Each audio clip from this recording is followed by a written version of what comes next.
अमंत्रम अक्षरम नास्ति नास्ति मूलम अनौषधम अयोग्य पुरुषो नास्ति योजकः तत्र दुर्लभ।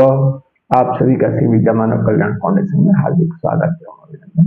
आइए गुरु वंदना से कार्यक्रम का शुभारंभ करते हैं। ओम श्री दक्षिणामूर्ति गुरुवे नमः।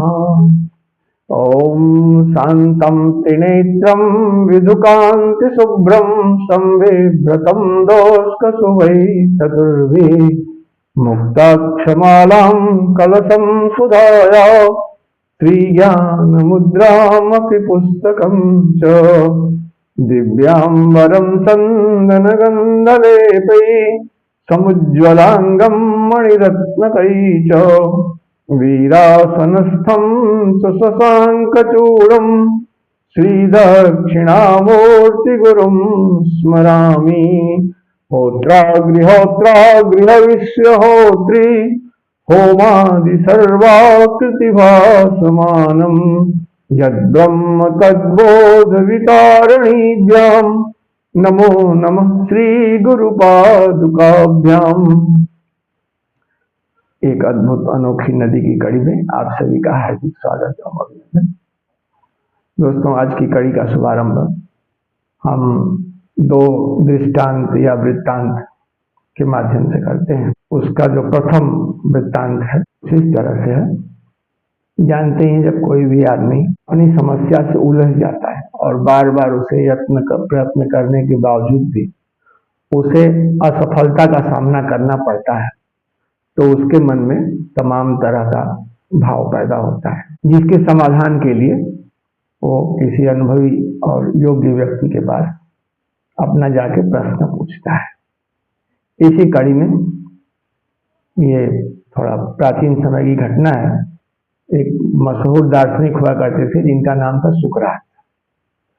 तो एक ऐसा ही असफल व्यक्ति जो कि अपनी जिंदगी से एकदम ऊब चुका था, असफलता पा करके, तो वो उनके सम्मुख गया और अपना प्रश्न रखा कि श्रीमान, आप हमें बताएं कि सफलता का मंत्र क्या है।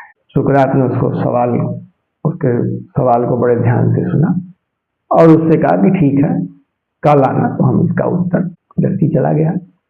अगले दिन सुबह आया तो सुकरात लेकर के उसको नदी की तरफ चल दिए और भी अपना समस्या के उसमें खुशी में उनके पीछे पीछे चला गया। सुकरात नदी में आगे बढ़ते चले गए और तब तक बढ़े जब तक यहाँ तक पानी स्पर्श नहीं करने लगा। जैसे ही पानी यहाँ तक उसमें पहुंचे, बस उन्होंने क्या किया, कस के उसके सर पे हाथ रखा और उसको एकदम दबा दिया नीचे। पानी में जाने के बाद वो अपना बहुत देर तक छटपटाता रहा। अंत में उसको उनकी पकड़ इतनी मजबूत थी सुकरात की कि वो छुड़ा नहीं पाया।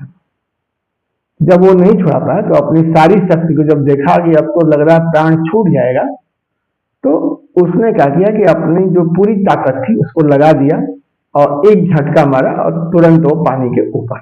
सुकरात हंसे और कहे कि देखो, यदि सफल होना चाहते हो तो सफलता का यही मंत्र है।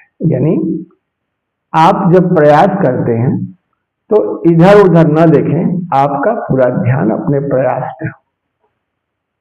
यही सफलता का मंत्र है। जो व्यक्ति अपने क्षमता को पहचानते हुए और उस पर विश्वास करते हुए पूरी ताकत के साथ योजनाबद्ध ढंग से अपनी लड़ाई को लड़ता है, वही व्यक्ति निखर करके और सफलता के आयाम को छूता है। बात उसके समझ में आ गई थी और बहुत ही खुश हुआ और फिर अपना उत्साह से भर के वो जीवन में आगे बढ़ने के लिए चलता है। ये तो हो गया प्रथम दृष्टांत। एक और दृष्टांत आपको हम सुनाते हैं।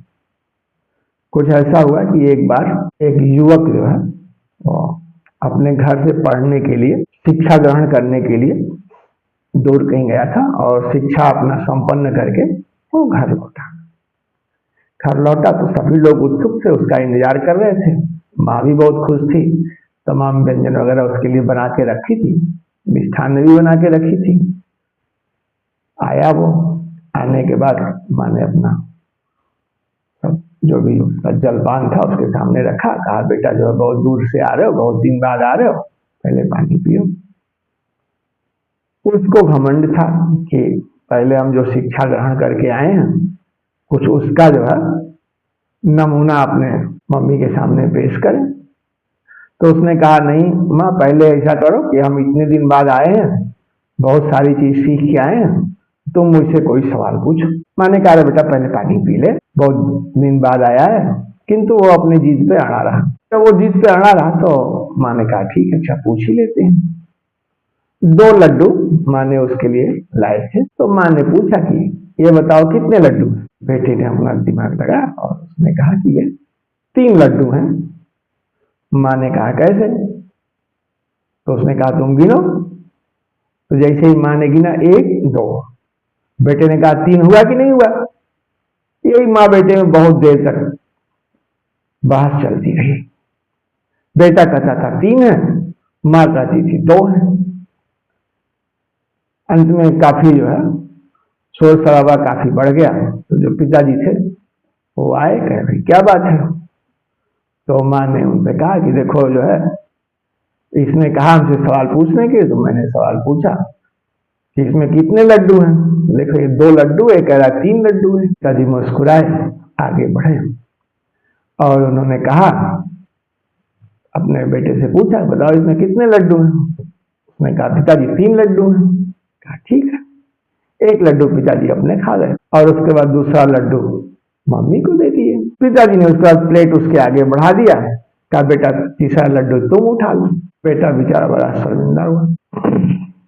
कहने का अभिप्राय है, जो दृष्टांत हमने आपको दिया दोस्तों, कि एक तो जब आप प्रयास करते हैं तो अपना प्रयास अपनी शक्ति को पहचानते हुए और अपनी शक्ति पर विश्वास का होना जरूरी है। दूसरा, आप जो भी शिक्षा ग्रहण करते हैं, ज्ञान अर्जित करते हैं, तो एक आपका अपना जो मूल है उस पर भी ध्यान दें।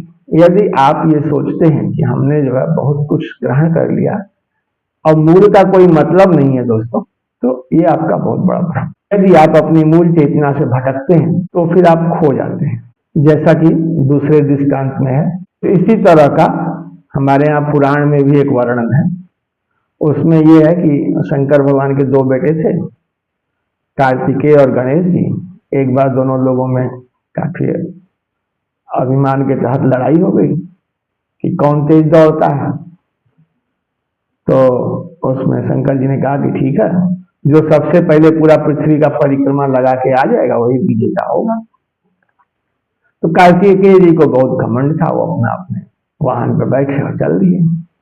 गणेश जी बुद्धि के प्रतीक थे, तो उन्होंने क्या किया, अपना वहीं मम्मी पापा के पास ही बैठे रहे, उनके गोद में उनका पैर छू। कार्तिकेय जी अपना तेजी से उड़ के वापस आए तो देख रहे हैं गणेश जी बैठा हुआ। फिर उन्होंने पिताजी से पूछा कि पिताजी बताएं विजेता कौन है। तो उन्होंने कहा कि गणेश, पूरा परिक्रमा लगा के तो मैं आ रहा हूँ। तब जो है उसमें भी पुराण में भगवान शिव ने बताया उनको कि जो हम लोग की परिक्रमा कर लिया, यानी कहने का मतलब ये है कि जो माँ है वो सृष्टि है और जो पिता है वो पितृसत्ता है। दैवी सत्ता और पितृसत्ता दोनों के मिश्रण से ही ये समाज निकलता है। तो जब तक आप 3 को देखेंगे तब तक सृष्टि में रहेंगे, यानी आप सत्य से दूर रहेंगे। किंतु जैसे ही आप अपनी मूल सत्ता यानी पितृसत्ता और मातृसत्ता, जो कि 2 भी नहीं है, वो 2 दिखते हैं, जब तक भ्रम की स्थिति है वो भी एक ही होते हैं। जब आप इस मूल भाव को जैसे ही समझ लेते हैं तो ये जो संसार है, जो इतना बड़ा दिखता है और जिसके बारे में आपको ज्ञान अर्जित करने में बहुत सारा समय लगता है, परिश्रम लगता है, और आप चीजों को समेटते समेटते थक जाते हैं, क्योंकि हर आदमी की अपनी सीमा है, तो उसको लगता है कि बड़ा मुश्किल काम है। किंतु आप जब मूल उस पर जाते हैं तो जितना भी सृष्टि है, ये जितना भी सृजन का कार्य है, ये वहीं से होता है।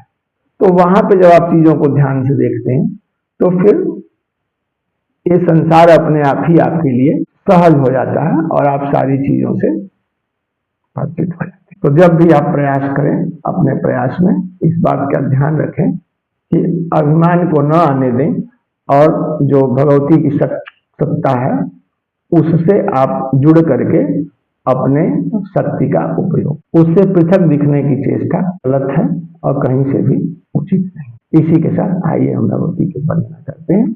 आज भूपुर की जो द्वितीय रेखा है उसमें स्थित शक्तियों का वर्णन देखते हैं। ब्राह्मी मथा वर्ण रूप धराम तथैव माहेश्वरी मथ कुमार वरस्य सत्ताम श्री वैष्णवीं विटमुखीं सुरराज शक्तिं चामुंडकामपि महापदयुक्त लक्ष्मी अष्टा इमा अरुण पद्म कपाल हस्ता नीलाम्बुजन्म सुषमा रुचिरा त्रिनेत्रा वंदे सदा अरुणवस्त्र सुरत्न भूषा रेखारुणे परिगता प्रकटाधिकाम्बा। ये जो भूपुर की द्वितीय रेखा है इसमें स्थित ब्राह्मी आदि 8 मातृकाओं की वंदना मैं आवरण रूप धारण करने वाली ब्राह्मी, उस प्रकार माहेश्वरी, कुमार वर की सत्ता कौमारी, वैष्णवी, सूकर मुख वाली वाराही, दवे राज की शक्ति माहेंद्री, चामुंडा तथा महालक्ष्मी प्रकटांबकाओं की सर्वदा वंदना करता हूँ, जो कि लाल कमल तथा कपाल से युक्त हाथों वाली हैं, जिनके शरीर की कांति नील कमल के समान अत्यंत सुंदर है, जो 3 आंखों वाली हैं, लाल वस्त्र तथा रत्न आभूषणों से अलंकृत हैं और लाल रेखा के चारों ओर विराजमान है। आगे बढ़ते हैं और तृतीय रेखा में जो मुद्राएं हैं उनका वर्णन देखते हैं। संक्षोभिणी परम योनि सुविद्रवाख्या आकर्षिणी वसकरीं निखिलोन्मदाख्यां श्रेष्ठांकुशां नभचरीं च समस्त बीजां योनिं च ताम् अपि शुभां सकल त्रिखंडां पाशांकुशाढ्य निज मुद्रित दोश्चतुष्का नेत्रत्रयै विकसितानन पंकजाढ्या रेखा तृतीय गमिता प्रकटादिमुद्रा नानातिरम्य मणिरत्नधरा स्मरामि बिंबोष्ठीं शरदिन्दु गौरवदनां रत्नादिभूषोज्ज्वलां विद्याच्छाब्जयुगाङ्कितैः भुजगरैः संशोभितां त्र्यम्बकां श्री संशोभणिकाणिमाख्य सहितां चार्वाक शास्त्रयुतां साक्षात् श्री त्रिपुरां नमामि धरणी चक्रेश्वरी मोहिनी। जो तृतीय रेखा है उसमें सर्व संशोभनी आदि 11 मुद्राओं की वंदना मैं सर्व संशोभनी, महायोनि, सर्वविद्रावणी, सर्वाकर्षिणी, सर्वशंकरी, सर्वोन्मादिनी, सर्वमहांकुशा, सर्वखेचरी, सर्वबीजा, सर्वयोनि तथा सर्वत्रिखंडा प्रकट मुद्राओं का स्मरण करता हूँ कि जो पास, अंकुश तथा अपनी 2 मुद्राओं से युक्त 4 भुजाओं वाली हैं, 3 आंखों वाली तथा प्रसन्न मुख कमल से युक्त तृतीय रेखा में स्थित है। प्रकट मुद्रा योगिनी है तथा नाना प्रकार के अत्यंत सुंदर मणिरत्नों का धारण करने वाली है। भूपुर चक्रेश्वरी श्री त्रिपुरा की वंदना मैं बिंब फल के समान लाल ओष्ठ वाली, शरतकालीन चंद्रमा के समान गौर मुख वाली, रत्नादि आभूषणों से उज्ज्वल कांति वाली, पुस्तक अक्षमाला तथा कमल युगल से अंकित, भुजाओं से सुशोभित, 3 आंखों वाली, संक्षोभिणी मुद्रा तथा अणिमा सिद्धि के साथ चार्वाक दर्शन से युक्त, मोहन करने वाली भूपुर चक्र की नायिका श्री त्रिपुरा को नमस्कार। भगवती की इसी वंदना के साथ हम आपसे विदा लेते हैं।